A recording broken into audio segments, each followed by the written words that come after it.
ñu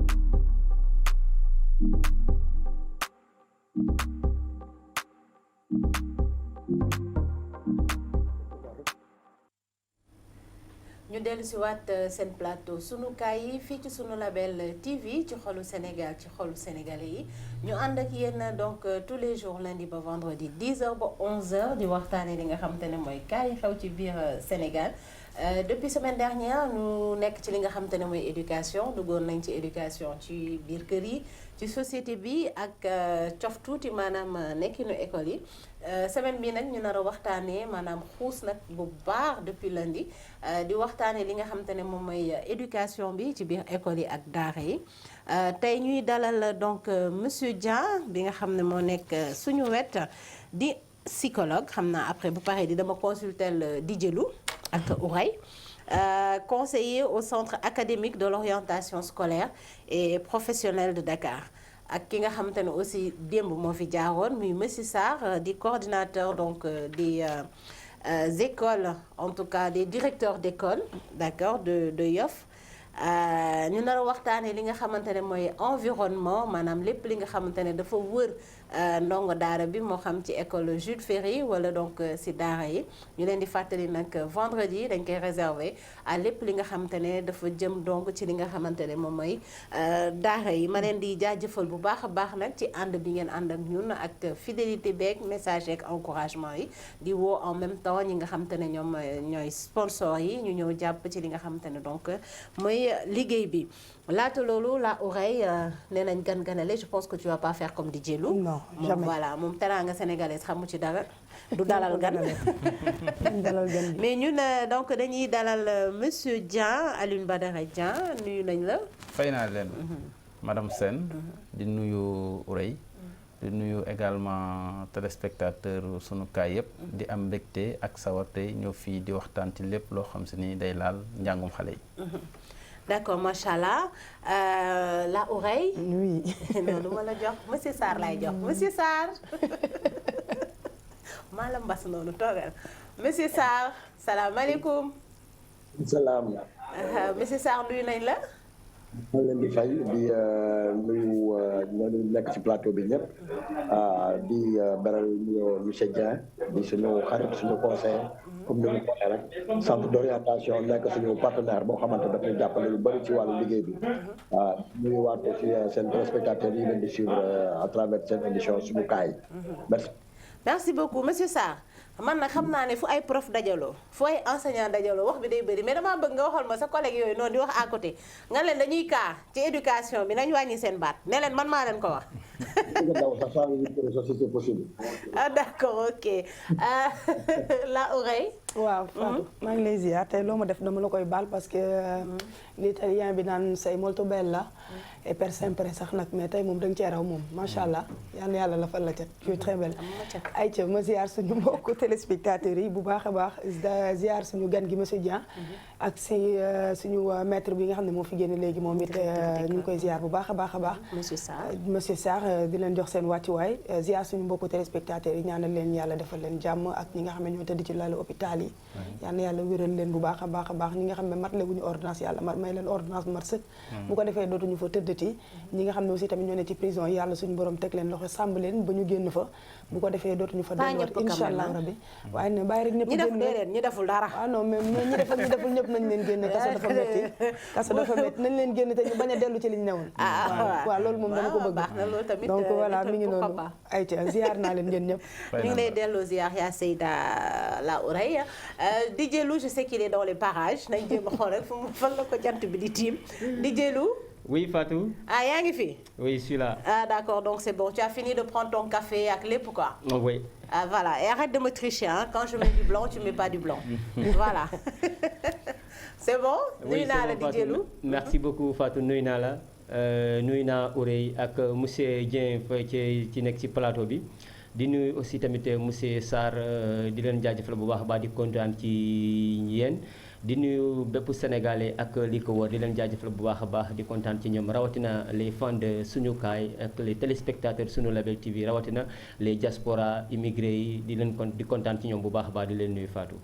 D'accord c'est bon tey dégguma contentement y a pas de souci ok comme font les mbër quoi mais y a pas de souci loolu du problème léegi nag DJ Lou damay tàmbali ci li nga xamante ne moom mooy sa coup de gueule si je peux l'appeler comme ça. moom day xëy di mer rek nag monsieur Dieng. loolu ma jaaxal si moom li muy ubbee ay coup de cœur. moom ay mer la lay indi moom si plateau bi DJ Lou. oui Fatou acca sa yóbbante gi. oui merci beaucoup Fatou démb dama am yóbbante j'ai reçu presque 5-6 appels venant des nouveaux bacheliers étudiants yi et nouveaux bacheliers ñuy soog a am bac ñu may clamer que ni comme vous êtes à la télé dans les médias donc dañu leen yóbbante comme que ñun amuñu possibilité ñëw ci télé wala feeñu foofu di wane suñu naqar mais mun nañu leen yóbbante en tant que yéen ñi ci liggéey ci média mooy que ni ñoom bu ñu amee bac ba léegi ba fu ñu toll nii ils n'ont pas reçu leurs orientations. donc ñu ñuy ki ma mujjee woo daf ma de expliquer ba mu bëgg a jógee durée yëpp bu mu jàng ba terminal am bac def demande ba léegi kenn orienté wu leen ba fu ñu toll nii ils n'ont pas reçu leurs orientations et njàng bi nu mu méttee naqar nañ leen trop donc yóbbante boobu la ñu ma wax comme pour ma nettali ni Sénégalais gouvernement yeeg ci état yeeg ci ñi ci war a jot si waaw ñi ci war a jël seen responsabilité gestu ci xale yi am bac daaw donc ba léegi ils n'ont pas reçu leurs orientations Fatou. d'accord c'est bon donc comme ni ma wax rek ku ci am daal sa cas ku ci am lu la naqari mën nga ñu woo après xam naa mois de février incha allah dinañ mettre benn numéro à leur disposition pour loolu damay bàyyi monsieur Ndoye je sais pas si ça fait partie de votre domaine d'action mais quand même ci acteur boo xam te ne yaa ngi ci toujours le milieu éducation est-ce que tu peux gindi leen tuuti et puis voilà les rassurer quoi parce que kuy wax bay jooy moom kooku bëgg na. dëgg la et bon à juste titre. parce que effectivement en tant que conseiller en orientation dañuy intervenir au niveau des universités. parce que c'est presque tout le cycle quoi commencé ko élémentaire moyen secondaire université ba jusqu'au professionnel sax ñi nga xam si ni dañuy wut liggéey. effectivement waa direction générale de l'enseignement supérieur. commencé nañ orienter jeunes yi mais orientation dafa am processus boo xam si nii c'est dû un peu ak les nouvelles technologies parce que léegi l'inscription et l'orientation tout se fait en ligne ça veut dire que ni jeune bi nga xam si nii nekk na ndaw inscrireul malheureusement kenn du ko mën a orienter mais également bu ñu la orienter dañ lay jox ay possibilités ça veut dire que ni tu as droit à une première orientation ñu wax la nga valider dañ lay may généralement maximum une semaine boo validé wul da ngay xaar ñu trier te dafa am ay méthodes de calcul yoo xam si ni dañuy xool par exemple dans les différentes universités que ça soit les universités publiques effectivement parce que état foofu lay orienté maintenant de plus en plus université Cheikh Anta Diop de Dakar université Assane Seck de Ziguinchor université Alioune Diop de Bambey université Sine Saloum et cetera léegi bu fekkee da nga compétir ñu orienté la quelque part dañuy xool ba xam remplir nga les critères compétir nga bu fekkee ni parce que c'est en fonction des places également disponibles bu fekkee ni loolu noonu mënuloo kii foofu dañ lay réorienter feneen mais généralement tout le monde est orienté léegi nag le grand problème mooy surtout avec les affaires technologiques mais des fois il peut arriver man je pense que semaine passée am naa ci benn élève boo xam si ni S la demande il a eu le bac S ñu orienté ko droit université Cheikh Anta Diop de Dakar mu ni bëggul mais malheureusement système bi c'est dafa xaw rigide de telle sorte que yooyu kenn du ko mën a wala bokk ajusté waat ko corriger ko day jafe parce que boo demandé choix yi ba pare da nga ko war a ranger par ordre de priorité généralement élèves yi duñ xam loolu donc moo tax seen i des fois seen i dernier choix moom la ñu jël parce que bu ñu calculer point foofu la ñu am donc dafay laaj toujours benn travail d'information d'orientation de concertation également yoo xam si souvent xale yi ak mag ñi également war nañ di ci jokkoo. waaw mais loolu noonu je pense que dafay rejoindre tuuti li nga xamante ne moom mooy suñu thème tey muy l'environnement scolaire. Tout à fait. De l'enfant. Parce que à mon avis boo nee xamuñu nu ñuy ranger seen choix. c'est que au préalable aussi dans leurs écoles. Ils n'ont pas été préparés. Et je pense que xale bu dem ba jàng ba bac. war a dem defi un cycle universitaire. mu nekk privé bi mu nekk public bi war nañ la préparer au niveau de ton école pour wax la ah y a ça. et tu vois yéen tamit ngeen liggéey ak école yi en collaboration mettre je sais pas un logiciel je sais pas test boo xam te ne élève bi dina mën a toog xool ñu ne ko expliquer ko lii fii nga war a bind lii fii nga war a bind man préparer l'enfant quoi loolu day manquer quand même loolu seen faute la waaw parce que bon am nañ ci part de responsabilité parce que nous dañuy def ce qu'on appelle des séances d'information collective c'est-à-dire que chaque année dañuy dugg classe 3e yi nekk Sénégal dugg classe terminale yi waxtaan ak xale yi par rapport ak seen orientation après bac yan filière lan mën a def yan option lan def ak ñoom yan la ñuy def seen i bëgg-bëgg nan la ñuy fexe ba seen i bëgg-bëgg méngoo ak seen i profil waaye nag dafa am loo xam si nii c'est structurel par exemple ne serait-ce que le problème d'orientation du dëkk yëpp ñoom ñoo am électricité du dëkk yëpp am internet waaw du dëkk yëpp ñoo am internet donc des fois xale bi nga xam si il est dans les fins fonds du Sénégal fu ci mel ni par exemple le KSP de Kédougou parce que Sénégal dafa yaatu am ginnaaw ñooñu dañuy am accès difficilement pour accéder à l'électricité pour accéder à l'internet bu boobaa suñu collègues yi nga xam si ñoom ñoo nekk ci région yi généralement ñoom leen di jàppale di leen orienter di leen saisiral seen i INE mooy identification nationale de l'étudiant jàppale leen pour ranger plateforme affaire noonu mais du ñëpp ñu am chance yooyu parce que peut-être koo xam si amul passe pour déplacer wu d'une région à une autre ou bien d'un lieu à un autre peut-être mën na am jafe-jafe yooyu donc là Ourey je pense que yéen bi ngeen di def modernisation bi su ma ko mënee tuddee noonu utiliser li nga xamante ne moom mooy donc xarale yu bees yi waroon ngeen mën a sóoraale ñi nga xamante ne ñoom ñu nekk au fin fond du Sénégal et que amuñu électricité peut-être ils n'ont pas de portable peut-être amuñu lu ñu jëndee connexion donc je me dis que ñooñu yéen teniru leen en compte de ñooñu donc da nga leen bàyyi c'est de la discrimination. waaw parce que duñ ko mën a tuddee sax discrimination. kon cas la donc. waaw cas la parce que en fait boo gisee système bi dafa yaatu parce que ñun. ak ministère de l'enseignement supérieur bokkuñu ministère ñun ñu ngi bokk ci ministère de l'éducation nationale mais comme que suñuy intervention day transversale même dossier bac candidat libre ñun ñoo koy jël liggéey boobu ñun ñoo koy defal ministère de l'enseignement supérieur mais dëkk boo xam si ni amoo électricité souvent dañuy wax xale yi ñu jógee déplacé wu fële ñëw jege si pour orienter tey xale yi mën nañu ko def à travers aussi les ordinateurs wala internet wala des fois aussi parce que da lay jaral dañ leen di wax ne li affaire yi day changer vous préparez song loolu nga xam si mooy àdduna wut liggéey wut formation wut qualification donc il faut que ngeen nangoo def yenn sacrifice yi mais des fois da ngay jëg dans des régions comme Dakar dans des quartiers UP yoo xam si ni les jeunes duñu remplir plateforme bi parce que tout simplement ñoom peut-être seen papa am na ay moyens yu leen jàppale pour ñu dem jàngi à l'étranger wala déjà fayal nañ fii donc dafa nekk tout un problème yoo xam si ni également gars yi dañ koy gérer mais généralement 90% gars yi dañuy remplir plus de 90% dañuy remplir plateforme demande orientation ñu orienter mais généralement ñi demande orientation ñëpp dañ leen di orienter. dañ leen di orienter d'accord donc dinañ topp cas boobu noonu di jëlu pour xool après d'ici quelque temps ndax ñi la interpellé ñoom orienté leen bu ñu leen orienté wul monsieur Sarr moi je vais monsieur Dieng je vais t'appeler. amul benn problème. voilà donc ñu dugg ci li nga xamante ne moom mooy en tout cas. suñu thème muy éducation bi jàng beeg jàngale bi muy l'environnement scolaire muy maanaam lépp lu wër ki nga xamante ne mooy ndongo daara bi muy Jules Ferry wala ci daara bi mais balaa loolu dafa am benn citation bu ma leen di woon di jëlu. oui.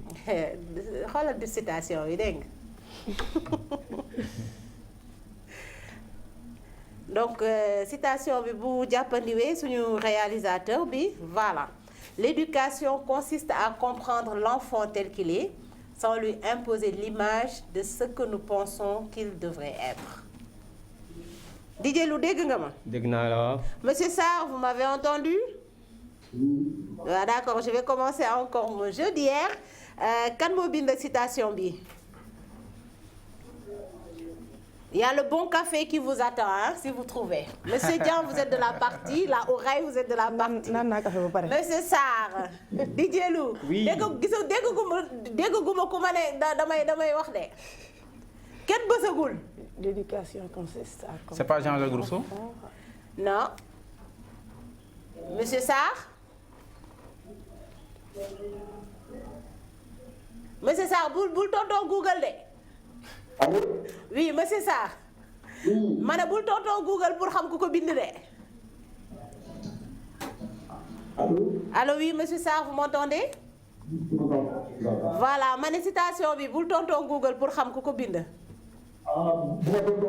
Déedéet bul tonton Google bul dugg Google pour xool kan moo ko bind. waaw. ah ah yow kon da ngay naxe. monsieur Sarr jox naa la café. sama loxo mu ngi nii. démb aw ma café donc tey lay graine. da ngay graine. ana morceau bu xonq bi. enseignant yi bëgg nañ graine de. ak di jëlu. Hier, on m'avait promis un bon petit déjeuner. Finalement, comme je n'ai rien eu. Et pourtant, le livreur était sur la route. Est-ce qu'il ne s'est pas perdu en cours de chemin? Jawat la Yoff ak Ngor diggante Yoff ak Ngor ak Almadi yooyu. Voilà, donc juste pour vous dire que ni donc tour bi nag dafa compliqué de est-ce que ma dinaa ko mën a kii mais je vais essayer. Donc c'est Djidou Chris Namourti. Foofu naa ne arène bay der la sax. Foofu la Victor Hugo. Voilà. Kooku dafa ruqee. Dafa ruqee na de. Donc l'éducation consiste à comprendre l'enfant tel qu'il est sans lui imposer l'image de ce que nous pensons qu'il devrait être. Monsieur Dieng soo déggee citation bi qu'est-ce que tu en penses? waaw su ma ko déggee sama xel day dem fu sori. parce que ndaw dafa metti surtout suñ société bi nga xam si ni dafa coercitive ba pare bari ay contraintes. waaw dañ lay teg toujours pour tàggat la rek aussi yar la. des fois dañ lay tegal ay charges ak yu dis yoo xam si day dem ba xale bi ci boppam sax day renoncer à sa personnalité. day mujj nekk ki nga xam si ni moom la bi société bi gën a incarné. te war nañ mën a fexe ba telle sorte que jël profil bi orienté ko accompagner ko ba. moom li mu nekk mën a méngóog ak ay bëgg-bëggam. ak ay bëgg-bëggam. yow noonu nga ko gisee. waaw d'accord monsieur Sarr. waaw. waaw mooy day delluwaat ci phrase bi ñuy faral di wax ci droit de l'homme rek. donc l'enfant dit tout ce que tu fais pour moi sans moi sache que tu le fais contre moi. d'accord. dégg nga loolu. parce que ñun bu ñu am éducation bu ñu yàlla. dañuy xool ñun ni ñu mel jéem ko imposer xale bi. warul demee noonu. donc dañu war ban capacité la am. ban mode de vie la am ban lépp lu ñuy jàng rek day xool ci war a xool mais waruñu ko imposer. naka nangam bi nga war a mel wala nangam bi nga war a doon. d'accord donc je pense que ni parents yaa ngi ñuy dégg dañ ci bàyyi xel parce que dañ ci am benn wàll aussi pour li nga xamante ne moom mooy seen choix ay doom ñu koy respecter muy lu xaw a difficile nag au Sénégal on a tendance à imposer en tout cas suñu bëgg-bëgg l'enfant voilà tey nga mel ni ma bëgg par force waaw loolu noonu kenn du ko yore xale soo ko defee après day finalement comme li ñu expliqué day dem ba day fipp te bu fuppoo rek mën na la ëpp doole mën nga ko perte nag mën nga ko perte à vie donc mu nekk dafa nekk loo xamante ne moom war nañ ko mën a bàyyi xel xale da nga koy naxtaan rek ba am li nga bëgg en même temps nga koy xool moom ci fan nga ko war a mën a orienter parce que xale boo ko toppee rek di nga xam li mu bëgg di nga xam lan la nar a capable def donc dafa am solo d'accord donc ñu bàyyi xel ne environnement aussi la famille en fait partie mais dañuy dugg ci li nga xamante ne mooy nag scolaire bi monsieur Dieng bu fekkante ne mën nga ñu tënkal c'est quoi l'environnement scolaire ak lan mooy vraiment rôle am ak importance waaw gis nga Fatou jàng dafa nekk loo xam si ni wala yar gone dafa mag ay acteurs yu bari dañ ci jouer souvent dañuy fekk ne école rek moom moo war a jouer rôle am mais y a d'abord la famille que ça soit la famille nucléaire nga xam mooy papa ak yaay bu fekkee ñu ngi dund mais également la famille étendue mooy nijaay yi mooy tonton yi mooy jarbaat yi mooy dëkkandoo yi ñoo ñëpp également ci dañ ci dugal te école du pour rek moom moo war a yar xale bi am na valeur yoo xam si ni xale bi si këram la ko war a jëlee bu ñëwee école bi accompagner ko tàggat ko waxtaan ak moom parce que comme que vie en société la également bu ñëwee il faut que mu jàng déjà yombul nan la ñuy téye big nan la ñuy toogee comment se comporter avec les autres comment faire face aux violences des uns et des autres donc yooyu yëpp dafa nekk ay éléments yoo xam si ni dafay dugg en jeu te xale bi moom mooy subir di ajusté wu di kii nànk-nànk moo tax rôle enseignant bi c'est fondamental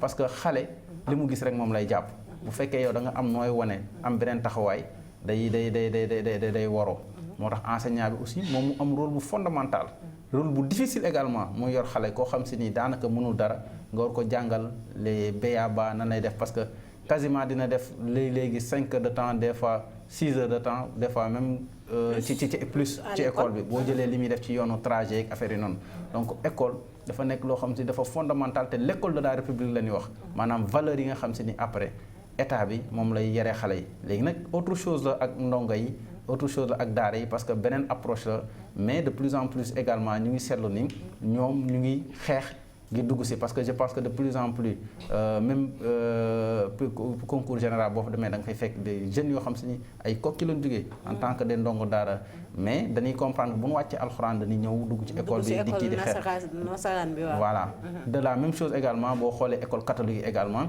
parce que léegi boo xoolee dans certains environnements gars yi dañuy préférer dafa yóbbu xale yi parce que la qualité de l'éducation mais également école publique moom elle doit être rester républicaine te surtout jouer un rôle d'ascenseur social maanaam ku ci jaar jugee benn station pour yéeg beneen station. beneen station d'accord léegi ñu gis ne nag da nga ko tënk ci li nga xamante ne moom mooy cadre mën nañ ne humain bi. mooy ñi ko wër. ses profs ses enseignants. peut-être les surveillants. mais en dehors de ça yow en tant que psychologue.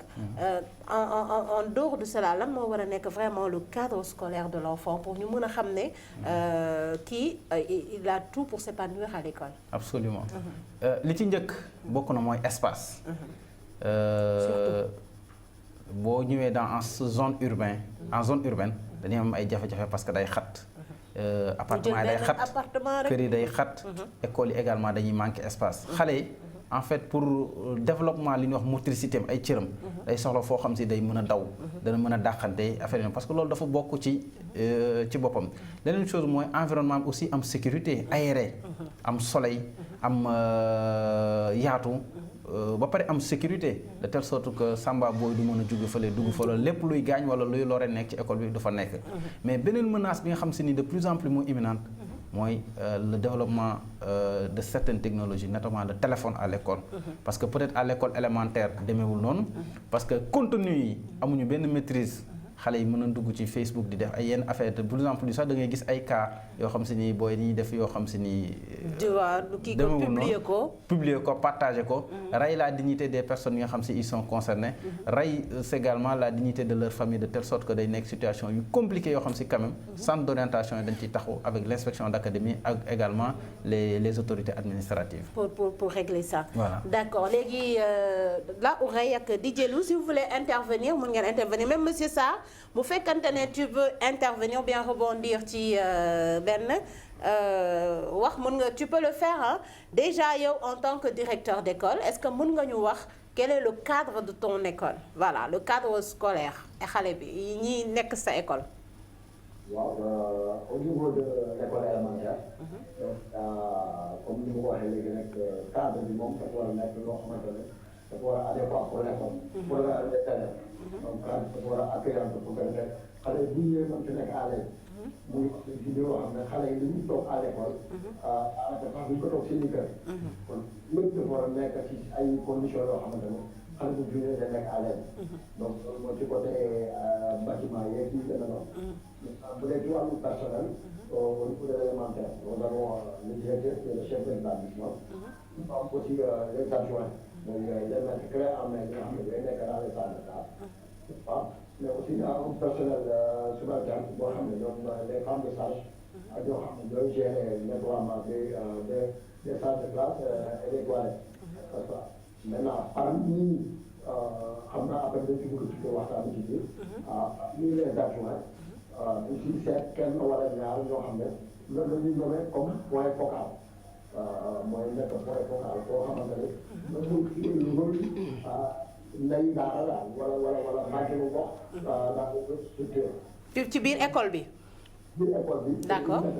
boo xamante ne moom dañuy xool xam ko noo koy jikkoom noo koy qualité xam ne ku mën a déglu la leçon de l'écoute. d'accord.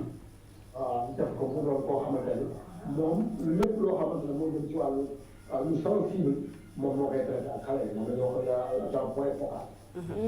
D'accord, c'est important pour l'écoute des élèves Ourey. Oui. Mais je pense que bëggoon nga intervenir ci lépp lu jëm aussi ci lekk bi lekk xale yi. lekk ak naan ak comportement yeeg et cetera donc dafa am nekk loo xam ne dafa am solo d'après ñoom ñu ngi ñaari invité monsieur Dieng et monsieur Sarr kenn ku ci nekk li nga wax am na solo mais dama bëgg aussi tamit bu ñu jugee ci famille kenn semaine passée wax nañ ci famille tu vois am yuñ ci souligner yu bëri mais aussi tamit bu ñu ñëwee ci école bi dañuy wax ci environnement xale bi environnement xale bi maanaam espace bi mi ngi ci lekk ak naan mi ngi ci comportement moom ak ay élèves yi ñu ngi ci comportement moom ak surveillant bi wala soit directeur bi wala professeur bi yooyu yëpp ñu ngi ci donc nag xale parfois dana jóge ci kër ñëw ci école bu ñëwee ci école parce que kër gi mënta matale lépp école mënul matale lépp dañ koy weccee rek bu ko defee ñu mën a participer ci xale bi de telle sorte que li ñu bëgg dinañ ko am ci moom donc bu jógee ci kër parfois mën na ñëw ak yenn comportement yoo xamante ne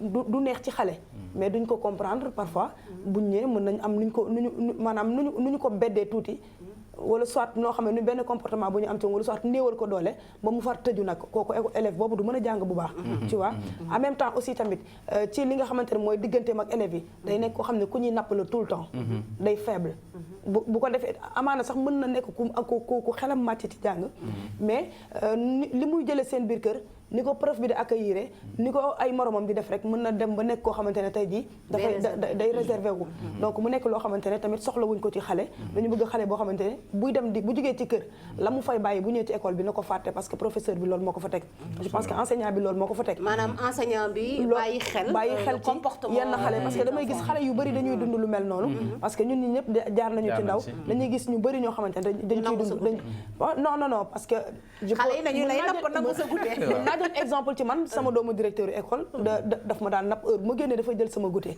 am na koo xam ne sama livre am erreur bi daf ko daan jël ba daf mës na ma jam dama ko boole sama yaay parce que dama ragaloon dañ ma tere woon nett bi mais fexe naa ba sama yaay fexe naa ba sama diggante ak sama maam ma wax ko sama yaay bu ma demee ci école bi daf ko lijjanti maîtresse bi dafa woo xale bu góor bi dóor ko mais après ci sama kaw la këpp parce que dafa jël big jàmm ko ci fii te yooyu dañ ko war di seetlu tu vois soo génnee dinaa la kii parce que yow yaa ma boole nappante boobu mën na dem ba xale gi day maanaam dootul am fitu jàng day ragal par rapport ak comportement ak élèves yi par rapport ak li nga xamante ne moo jee entre parent bi ak professeur bi yooyu dafa am solo pour ngeen ciy gën a bàyyi xel bu dee am na sociologue wala soit bi yenn yoo xamante ne waaw voilà ñu leen mën a dimbalee ñu koy gën a renforcer ci école yi parce que soxla nañu lu mel noonu parce que xale yëpp fi ñu toll nii Sénégal dafa yàqu ci éducation donc nag bëgg nañu xale yi ñoom ñëpp ñu nekk ci jàmm en même temps aussi tamit ci côté dundin bi lekk bi ak naan bi nañ koy xool bu baax parce que du ñëpp ñoo mën togg lu baax du ñëpp ñoo mën a réserver ñam du ñëpp a set en même temps am na ñoo xamante ne voilà am na ñoo xam ne dañuy jaay parce que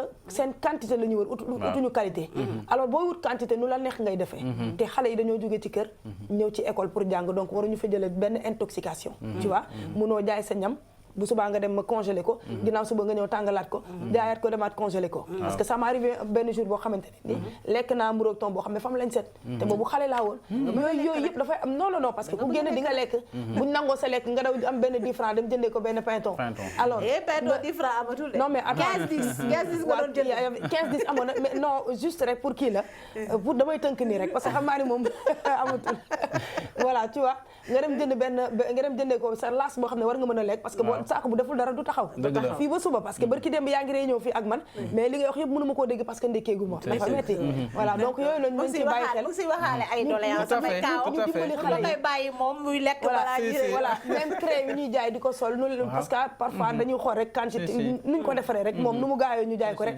te xale yi ñoom mënuñu contrôler loolu ak yeneen yoo xam ne xam naa dinañ ci ñëwaat ci kanam yi rax ci biir crème yeeg yooyu pour xale yi parce que éducation am na dañuy bàyyi monsieur Sarr mi di directeur d'école balaa ngay intervenir monsieur Dieng moom mii di directeur d'école mu wax ñu moom surtout ci côté lekk bi naka la koy gérer moom dans son école waaw ci wàllu lekk bi moom comme la majeure partie de nos écoles c'est école publique donc c'est l'inspection médicale des écoles IME moom à chaque fois en début d'année dafay génne une liste d'aliments autorisés ak une liste d'aliments interdits au niveau des établissements ñun suñu ay agents ci yooyu la ñuy veiller à travers la liste là waaw bu ñu kii aussi à chaque fois par 3 mois chaque vendeuse ou bien chaque vendeur boo xam ne dafa nekk ci école da ngay dem inspection médicale nga def visite comme ça ci yooyu la ñu mën a sukkandiku pour def le contrôle.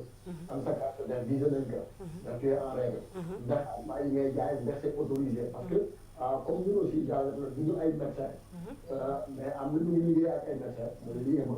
donc mooy jox la liste des aliments autorisés. ak la liste des aliments interdits. interdit mais ñiy jaay si biir école bi lañ nekk. waaw pour boobaa ku am carte. da nga du ci biir école bi nga jaay. d'accord. récréation. Actuellement, on interdit aux élèves de sortir de l'établissement. Très bien. Récréation dañu autorisé jaaykat yi nga xam ne am nañu ay carte. ñu école bi ñu tëj école bi. xale yi ci biir la ñuy jënd ci biir la ñuy toog. bu récréation bi xëy na génnaat.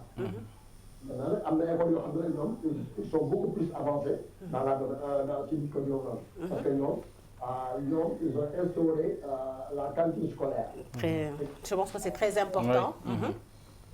ñoom ñooy préparer les aliments. yooyu li nga xam ne moom la ils ont une boutique à l'intérieur de l'établissement. donc ñi nga xamante ne ñoom ñooy jël di vendre des yëpp ñëpp ñu leen di jël di leen fay. donc ñoom une cantine avec un magasin de vivres. lépp donc école yooyu noonu ils sont beaucoup plus en avance. par rapport à yeneen école yi nga xamante ne. ñoom ay dañuy jàng si. mais bu ñu dañuy daal seen xaalis. ñu leen di jàng. on les contrôle. Vous les contrôlez, c'est très important je pense que pour xale yi. mais dañuy daal di nekk dem defi suñu pause café. yónni naa livreur bi mu ngi ñëw dégg nga.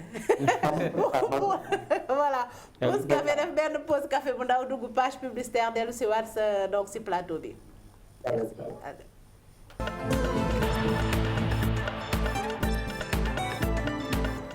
Label TV vous propose la location de matériel audiovisuel dernière génération.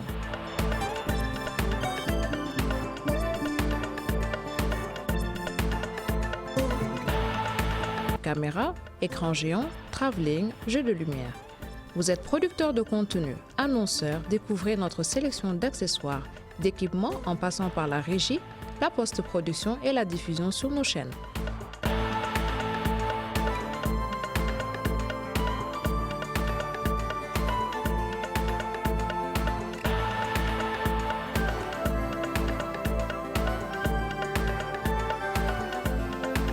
Nous vous proposons également la location de studios d'enregistrement, de salles de tournage, un studio de doublage numérique 32 pistes et un accompagnement pour tous vos événements, captation, spectacles, publi-reportages.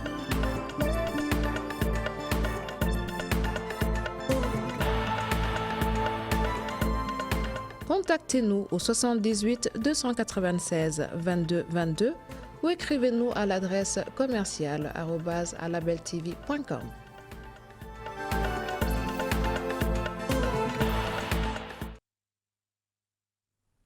ñu dellu si waat donc si plateau sunu kaay yi comme li ma faral di ko waxee tous les jours la 10h ba 11h en direct sur le canal 27 bu TNT canal 37 bu TV d'Orange ak en direct sur Facebook et sur tous les autres réseaux sociaux tey ñuy waxtaanee l'environnement scolaire ñu desandi toujours ci li nga xamante ne moom mooy le thème de l'éducation ñu ciy dalal donc monsieur Sarr di coordinateur du collectif des directeurs d'école de Yoff temps yi Yoff laa di wubër bi après xam naa dinaa jéem a ñëw seen côté voilà ak monsieur Dieng Alioune Badara di donc psychologue conseiller au centre académique d'orientation scolaire et professionnel à Dakar Didier Lou je pense que nee nga balaa ñu doon def pause café bi tu voulais intervenir ci li nga xamante ne moom lañ nekkoon di waxtaanee oui l'environnement donc surtout ci lekk bi nga xamante ne à l'école des fois day nekk cause d'intoxication pour xale yi surtout les plus jeunes. C'est vrai.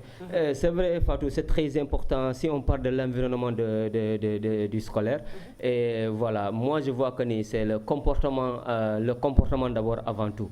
Le comportement avant tout si je dis le comportement parce que tey xale yu bëri ma tàmbalee ko ci école élémentaire boo fa demee récréation bu jotee donc ku nekk da ngay tasaaroo am li ngay lekk donc dans ce cas l'éducation commence le maître qui doit encadrer les élèves di leen wax ni nii defal ni bu leen def nii parce que voit que ni récréation bu jotee ku nekk am na élèves yoo xamante dañuy dem ba ay 10 mètres à 15 mètres pour uti lu ñuy lekk donc bu ñu weesoo loolu nga dem ba ci lycée wala CMI donc c'est à toi l'élève doit savoir lan laa war a def ak lan laa dul war a def parce qu'on parle de l'environnement c'est le comportement parce que am na élèves yoo xamante ni bu récréation jotee bu ñu 11h bu jotee wala bu ñu defee pause fu ne la ñu dugg fu ne la ñu dem am na ñoo xam ne dañuy jënd ci biti jënd crème mousse crème wala bisaab naan ko ci cours bi sandi ko ci cours bi.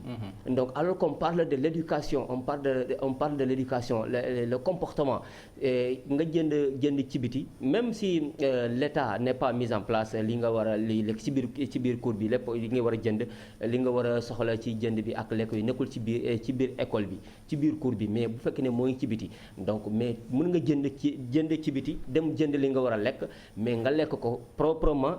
am fu nga poubelle am na foofu nga sànni ko foofu noonu mais am na élèves yoo xamante man dund naa ko gis naa samay ci ñu koy def donc jënd ci biti jënd mbuus classe wala bisaab dugg ak moom bi ci biir cours bi naan ko ba pare nga sànni mbuus bi ci biir cours bi alors qu'on parle de l'environnement mu set wala comportement donc on voit que ni le comportement aussi est très important avant si environnement. D'accord aussi. Donc pour Didier Lou donc l'élève doit être préparé par son maître même bu fekkante ne dafa génn dans le cadre scolaire war na mën a xam ràññee ndax lekk bi bu baax la ndax war naa ko lekk wala waruma ko lekk donc mu ñuy permettre ñu dugg ci li nga xamante ne donc mooy comportement parce que dafay bokk ci environnement xale yi surtout le comportement entre les élèves nga xam ne des fois c'est des cas de violence li mu wax aussi si biti donc par rapport à ñi nga xamante ne ñoom ñoo tourner autour des écoles et comme on l'a remarqué depuis quelques années la drogue qui circule autour de l'école ça fait partie aussi de l'environnement xale yi ñu leen koy jaay am na la drogue violette nga xam ne c'est sous forme de pastille pour nga nax xale c'est très facile et tu vois des fois les canettes aussi yi nga xamante ne tu peux mettre de l'alcool sans que la personne ne remarque et tout ça même il y avait des sticks voilà les sticks et tout ça sans fond là voilà donc face à ces fléaux comme ça yéen en tant que donc conseiller comme naka ngeen di compter donc éradiquer ce truc autour de l'élève de l'enfant.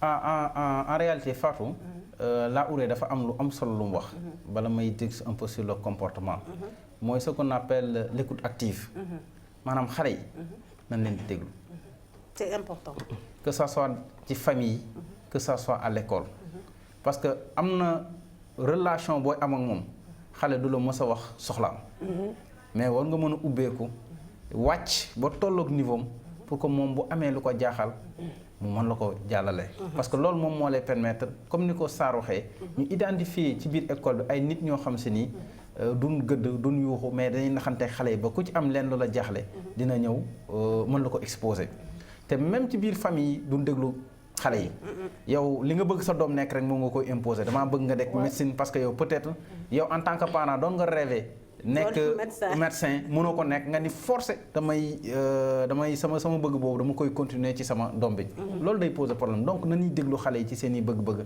na ñuy déglu xale yi ci ni ñuy attirer attention xale yi mais na ñuy ubbi également sunu kanam yi xale yi ba ñu ñuy ñeme beneen chose bi mooy par rapport ak alimentation bi parce que même ñun sëgam mag ñi ñun ci cadre professionnel di nga xëy soo ba ngoon di naan café rek waxatuma la ak xale la responsabilité alimentation bi day wàcc ci mbaggu parent bi na ñuy éviter lu mu mënti nekk di jël xale bi di ko jox xaalis naam contexte yi ni mu mel ni zone urbaine fu mel ni Dakar ak yooyu noonu lu mën a ñàkk mais li gën mooy xale bi nga defaral ko goûter lu mu mën a lekk defal ko ci saak def ko ci emballé ko jox ko mu yóbbaale ko parce que peut-être yaa ngi koy jox 1000 francs 2000 francs daane lii de moom xam naa muy dund mais bu demee lan lay def ci xaalis boobu am na ñoo xam si sucrerie lañ ciy jënd am na loo xam si mën nañ ci jëneen loo xam si daf leen di lor am ñoo xam si mën nañ jënd sax produit yoo xam si nii ay màdd ak yooyu lay doon nga xam si nii du lekk goo xam si nii da leen di permettre ñu bañ di xiif te comprenant cela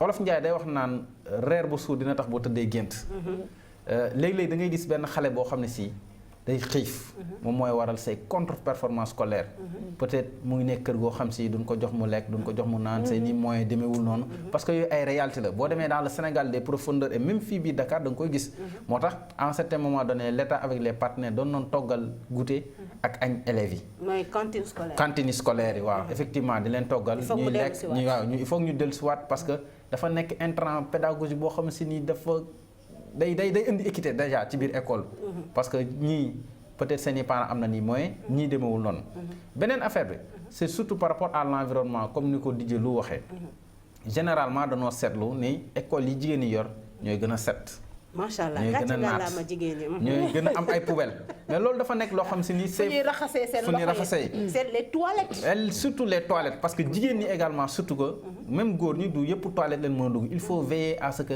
toilettes yi di set di sell ba pare ñuy séparer fi góor ñi di dugg ak fi jigéen ñi du dugg waaw li mu doon wax aussi par rapport à l'inhibition ñun ñëpp ñu ngi fàttaliku bi ñu nekk xale li ñuy wax përe maanaam nga am ak benn kii mun na përe naa la nga wàcc di retardé bañ a daje nga parce que xam nga ni moo la ëpp doon comme ni ko Ourey dundee mais le fait que par exemple classe boo dugg day am ñu charismatique ñoom ñoo xam si ni dañuy inhiber ñeneen ñi maanaam dañ leen di napp bu ñu yoree lekk ñu nangu ko bu ñu yoree big ñu rafet ko bu ñu yoree sol ñu rafet ko te xale bi peut-être du am fu mu ko waxee moo tax day dellusiwaat encore ci ouverture bi ñu waxoon bi nga xam si ni jàngalekat bi le personnel administratif le personnel enseignant gardien yeeg yooyu yëpp war dañ ci veiller de telle sorte que xale bu ñëwee firiku dans l'espace scolaire.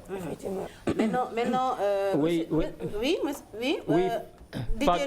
Fatou en parlant des cantines scolaires bu muy wax nii c'est important mais sànq ci wax ji mu ngi naan na parents bañ jox xaalis ci xale yi imaginez les cantines scolaires yooyu noonu bu ñu ko indiwaat parce que moi je me rappelle très bien bu ma doon def CM2 cantine scolaire suñu école élémentaire amoon na cantine scolaire mais chaque élève paye 10 francs chaque jour boo ko fayul après doo lekk boo fayul 10 francs doo lekk alors bu ñu ko ñëwaatee encore bu ñu ko indiwaatee ci école yi donc sûrement que l'État mënul jël responsabilité tout lépp en place donc il faut des maanaam dépenses yi mais ce serait bien Didier Lou je pense que laal na benn point monsieur Dia nga expliqué ñu balaa ñu jël monsieur Sarr nga wax ñu cantine scolaire yi c'est gratuit ou bien il y a une participation qu'il faut donner à la fin du mois wala globalement dans l'année wala nu muy demee. bon yu ci bari c'est gratuit. c'est gratuit d'accord waaw mais généralement état bi dafa ciblé woon ay zones yoo xam si ni foofu la doon intervenir. d'accord mais même au-delà de la cantine scolaire je pense que am na ku joxe benn exemple yenn écoles yoo xam te ñoom ñoo yor seen boutique bopp. bu ko defee ñuy mën a saytu. lekk yi parce que man maa ngi rappelé koy encore qu'on était enfant service d'hygiène da daan ñëw. doon xool ñiy jaay affaire yooyu noonu yenn jaay ñu jël di ko nangu loolu aussi maanaam acteurs yëpp ñi nga xam si ni dañuy graviter autour de l'école dañu war a jouer seen rôle pleinement mais ñëpp d'accord na ni état bi léegi mënul supporter parce que loolu ñu ngi ko commencé éliminer à partir des processus d'ajustement structurel à partir des années 80-90 parce que état bi attanul woon yooyu lépp mais waxuma ni parent bi bu mu jox xale bi xaalis mais bu koy jox xaalis bu mu jël lépp loo xam si da koy soxla ci journée mu jox ko sous forme de xaalis maanaam boutique bu ko mënee togg defar ko ba mu kii jox ko moo gën après mu boole ko 500 francs voilà parce que loolu c'est la responsabilité parent bi la mais loolu noonu ñu togg ko ci biir kër gi amaana guddi gi am nga temps nga togg ko defal ko sa doom boo xëyee nga réchauffé ko defal ko ci y a des parents qui le font am nay parents yi koy def le matin boo teelee xëy rapidement nga defal benn xale nga defal ko jus bi boo xëyee nga defal ko y a le pain fromage yooyu yëpp dina nga jël nen bi baxal ko c'est bon pour l'enfant et tu vas def ko ci mburu yooyu yëpp je pense que jox nañu ko à un moment donné goûter voilà maintenant nag dafa am benn levier boo xam te ne je vais y oui monsieur Sarr waaw oui waaw ci côté boobu moom li ñu ci mën a wax bari na donc dañuy commencer d'abord ci li ñu waxoon léegi muy par rapport ak li nga xamante ne moom xale yi nga xamante ne dañuy nappante ci seen biir loolu moom dañ koy gis moom muy ci lekk bi muy des fois ñuy xas xale bi parce que dafa sew wala parce que dafa pata wala parce que day soox dafa am benn handicap yooyu yëpp dañ koy gis ci nappante yi dellu ci sens de biir bi di wax donc avec notre point focal ñi nga xam ne ñoo nekk ci école bi loolu moom dañ koy jouer pleinement parce que am nañu ay méthodes yoo xamante ni moom la ñuy utiliser bu ko defee xale bi su bëggoon concret dina xam fan la koy jooyee dina xam nan lañ koy régler te porte préjudice xale bi nga xam ne moo def dénonciation parce que loolu aussi dafa am solo parce que am na ñoo xamante ne boo leen boole ñu xam ne yow yaa leen boole am na feneen fu ñu mën a karaté. Kodja dañ lay koj. am na ay pexe yoo xam koj bu méttee métti. dañ lay koj. duma la. duma la waaw. donc méthode de sensibilisation rek. moo xam am na daal ay pexe yoo xam ne ñu ngi koy jël. pour jëm si waaw. beneen bi aussi xale bi ñu leen di sensibiliser dans les salles de classe. waaw salle de classe boo gis am na problème. mooy li ñu doon wax léegi. léegi soo xam ne jënd na lekk na li muy lekk ba pare sànniwaat. mais terewul bu ñu duggaatee à chaque fois am na classe boo xamante ne moom mooy naan la classe de service. donc juste après la récréation 10 minutes après ñoom ñu génnaat nettoyé waat la cour ba mu set wecc. ñu mën a préserver seen école. dans la propreté bi nga xam ne moom lañ ko xamee. voilà en plus du travail donc des techniciens de surface. yi nga xam ne aussi dañuy nekk ci biir école yi pour nettoyer. mais tout à l'heure aussi vous avez parlé de la sécurité. de la sécurité ñu gis ne nag des fois il y a beaucoup mën naa ko tuddee noonu peut-être des corps étrangers qui gravitent autour de l'environnement de l'enfant tout à l'heure wax naa ci. muy drogue bi nga xam te ne dañ ko remarquer dans le milieu scolaire mu fay def aussi ay ravages. est-ce que voilà dans ce sens-là aussi est-ce que am na ngeen ay mesures yu ngeen teg ba tey jii boo gisee benn genre dijjeelu buy gravité autour de l'école nga jéem a xam lan la fay liggéey lan la fay kii des trucs de ce genre-là parce que gis nañu ay xale yu bëri yoo xam ne dañoo détourné wu du milieu scolaire. c'est à cause de ça. Au niveau de l'élémentaire certes peut-être que gisaguñu drogue boobu mu circulé au niveau de l'élémentaire. Nous remarquons mooy les salles de jeu. Les salles de jeu yi. les Xbet et les salles de baby-foot et autres. ok xale yi nga xam ne dañ leen di jox xaalis. jox leen par exemple koo jox 500 naka pour ce petit déjeuner. day préférer ndekkee 200 wala 250. de ce qui est dans la salle de jeu bi. ñooñu ñooy suñu problème actuellement. d'accord. te ñu ngi siy jéem ay pexe. ñeneen ñi aussi mooy comme on appelle très souvent les tontons saay-saay avec les pédophilies et autres. donc ñun cas yooyu la ñuy gën a rencontré. waaw. jëm ay pexe. donc lépp muy dem si wàllu sensibilisation. parce que xale yi aussi ils sont assez intelligents. waaw donc bu ñu leen melee ci combat bi rek. ba ñu jëlee combat bi def ko suñu combat ñun. wala ne combat bi yéen seen combat la. ñoom ils sauront identifier la bonne personne de la mauvaise personne. donc à chaque fois s'ils voient une personne boo xamante ne elle est suspecte. ñoom xam nañu fan la ñuy jaar ba mën ko dénoncer. ñun aussi avec l'appui de nos services compétents. ñu dégg si ay pexe. donc daal loolu la ñuy kiiwee daal.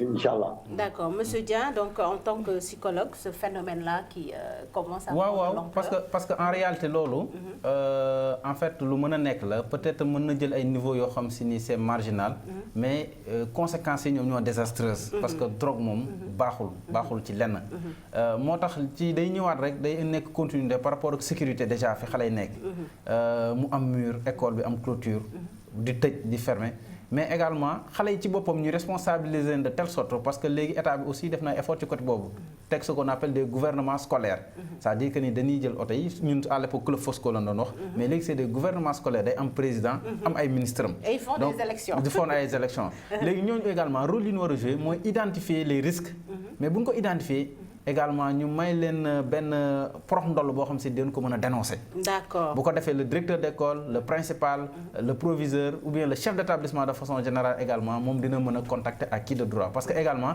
administration sénégalaise c'est bien ficelé. donc ku ci nekk rek ca fa nga nekk am na rôle boo xam si yaa koy jouer mais surtout également même bu fekkee ne du élève mais environnement boo nekkee ci koñ mi gis koo xam si c'est un drogué wala il s'approche des élèves wala day jaay drogue war na ko mën a boole ak proviseur wala boole ko ak l'inspecteur d'académie bu ko defee ñoom ñu jël les solutions idoines mais bu fekkee ku nekk day toog fi mu toog rek naan nekkuma ci kii nekkuma wala loolu amul dañuy wax rek loolu bis buy éclater rek jéy lay doon te réalité la réalité la léegi mais tey jii élève bu nga xamante ne tey parce que wax nañ ci parce que parfois nit mën na dund dara ci biir kër gi mais élève boo xamante ne mi ngi dund ay attouchement yoo xamante ne nii c'est pas normal ci âge am bu ñëwee ci biir école bi est-ce que yéen lan moo ci nekk seen rôle naka ngeen di def ba xam loolu parce que parfois da ngay gis élèves yoo xamante ne ñi leen di jàngal ñoo leen di jël yóbbu leen seen biir kër yi ne leen kii am na lu muy dund ci biir kër gi parce que am na lu ñuy comporté wu ak moom xam loolu noonu te la plupart yu bëri xale yu bëri seen timidité loolu moo koy indi naka ngeen di def ba xam loolu noonu waaw loolu day dugg ci li ñuy wax rek forme de violence parce que également